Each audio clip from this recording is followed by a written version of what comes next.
This week on the Muse, Perris officials honor the fallen at a Memorial Day service at the Perris Valley Cemetery. How our city is remembering these heroes and our Gold Star families. Plus, Karina Espinoza takes us on a recap of Public Works Week in this week's Real Minute. And May was Asian Pacific American Heritage Month, and we join in paying tribute to the generations of Asian and Pacific Islanders who have enriched America's history. It's all ahead on the Weekly Muse, and it starts right now. Hello, City of Perris. I'm Stephen Hale from the Clarence Muse Center in Perris, California, and welcome to the Muse. This past Monday, Perris officials participated in a Memorial Day service at the Perris Valley Cemetery. Perris Mayor Michael M. Vargas served as the keynote speaker alongside Mayor Pro Tem Maricela Nava, City Manager Clara Miramontes, and Economic Development and Housing Director Michelle Ogawa. The ceremony was hosted by the VFW Post 888 and American Legion Post 595 and recognized more than 560 fallen soldiers laid to rest right here at the Perris Valley Cemetery. Mayor Vargas, joined by Assembly Member Corey Jackson and Council Member Malcolm Corona, as well as other city officials and members of the VFW Post and American Legion, read the names of the fallen heroes who paid the ultimate sacrifice in service to their country.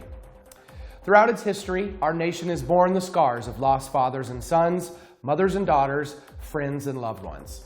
People of all walks of life who came together for a short time in service to their country without the chance to ever even return home. It didn't matter about the color of their skin, didn't matter their creed, religious background, or their financial history. On the day they gave their life in service to this country, they were one thing, a hero of the United States of America. These heroes are gone, but they will not be soon forgotten.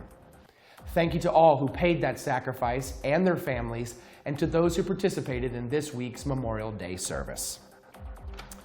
And last week we told you about our Public Works crew and began honoring them for Public Works Week. Our amazing Public Works team works tirelessly to keep this city running, and we enjoyed recognizing them and covering them for all of their efforts. For a full wrap-up of Public Works Week, we go to Karina Espinoza for this week's Real Minute. Hi there, my name is Hector Ledesma, Public Works crew leader. Today we're going to demonstrate how city staff performs their quarterly flood channel cleanings. Flood control earthen channels are an essential part of the infrastructure that helps to protect communities from the devastating effects of flooding. These channels are designed to divert excess water runoff away from populated areas during rain events and into designated floodplains, where it can be safely absorbed by the soil or end up in our lakes. However, over time, these channels can become clogged with debris, sediment, and vegetation, reducing their capacity and effectiveness. This is why it is crucial to maintain these channels regularly.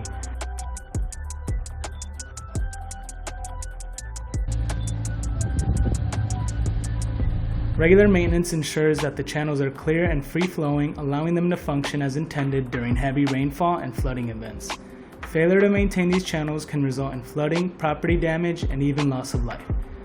Therefore, it is essential to prioritize the maintenance of flood control earthen channels to ensure the safety and well-being of communities in flood-prone areas.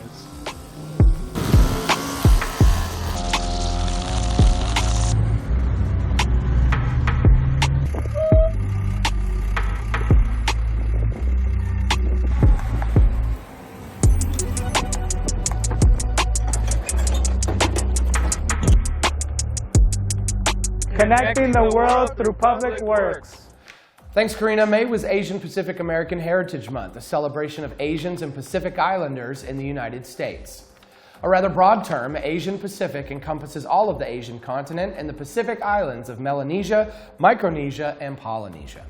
Like most commemorative months, Asian Pacific American Heritage Month originated in Congress.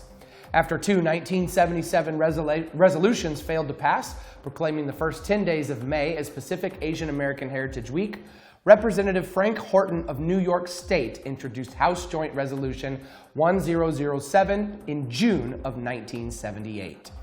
The joint resolution was passed by the House and then the Senate and was signed by President Jimmy Carter on October 5, 1978.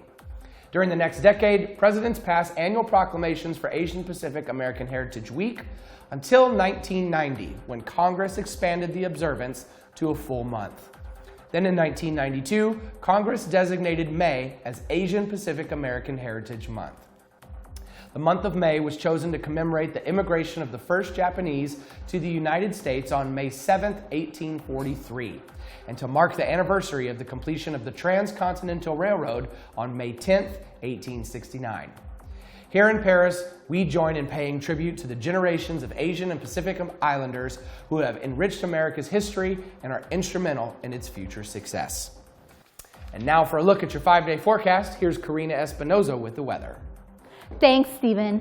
As summer approaches, we can expect these cool, cloudy days to give way to some warm and sunny ones, with highs reaching the low 80s this weekend, cooling as we head into next week. The wind will continue to blow mostly out of the west. The UV index this weekend will top out at a 10 out of 10, which means the chance of sunburn and dehydration will be high.